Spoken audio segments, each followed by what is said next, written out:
that makes a lot of sense, that it's usually protecting you, but cannot always do it.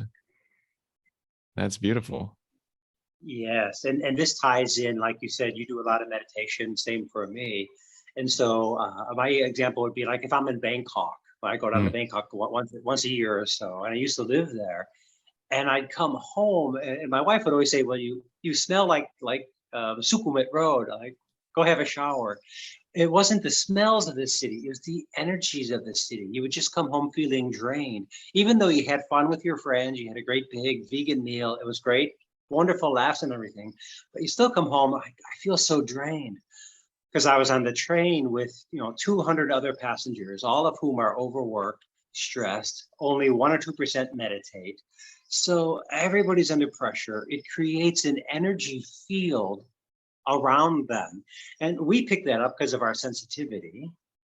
And you need to wash it off, either using Reiki, doing something that would be called sweeping. You would sweep your hands through your energy field. But in a more standard way, just a cold shower, or a hot shower, depending on your climate. A nice long shower, and you feel fresh again. You literally wash those energies away.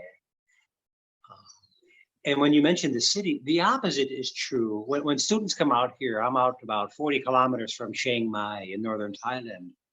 And people from the city come out here and they immediately go, wow.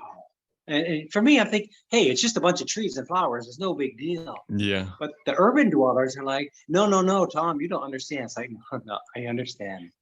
There's a great energy here. It's just we are embedded in it. It's just our life. That's why we moved out of the city into the country, because of the continuous flow of positive energy around here. I totally get it. We were also traveling through then Bangkok, also like city center of Chiang Mai, and now again Lima, Peru. And it is, as you said, just draining to be in those big populated places and areas. At least to me, as you said, like with getting more and more sensitive to things, then you notice when it's draining you.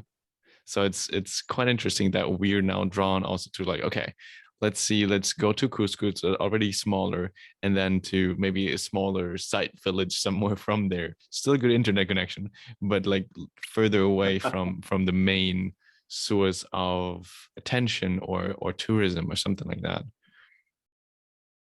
Yeah. Brilliant. A couple of things that come to mind here is when we say we are energy, well, everything is energy.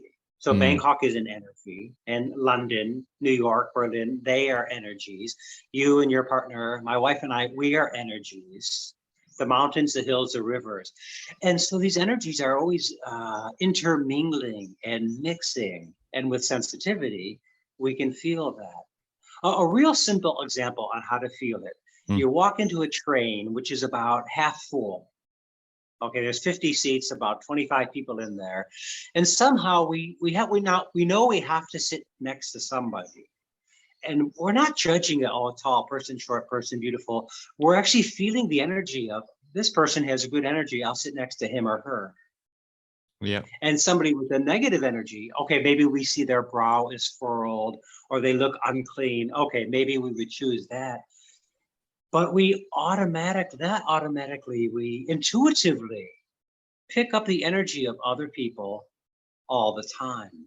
And we intuitively pick up energies in cities, in countryside, in restaurants. An example here of what you're saying about going to Cusco. My wife and I go into a restaurant somewhere, and I would always be the one who had to choose the table and the seat. And she thought, well, I'm just being, so macho. I have to choose. Like, no, this table, the energy is terrible. And this table, the energy is good and the light signs are good. And I find about, I don't know, 30, 40, 50% of my friends are the same way. They also need to choose. So then we mutually say, okay, we're both comfortable here. And that is the sensitivity you mentioned 5 minutes ago. Yeah. That's interesting. Yeah. But it at least like immediately comes to my mind. It's like, why are you training then this sensitivity when it's like blocking you from like, or making you aware of so many things that are um, making you behave in different ways. That like, oh, you're so sensitive now that you cannot even sit on this place because it has a weird energy.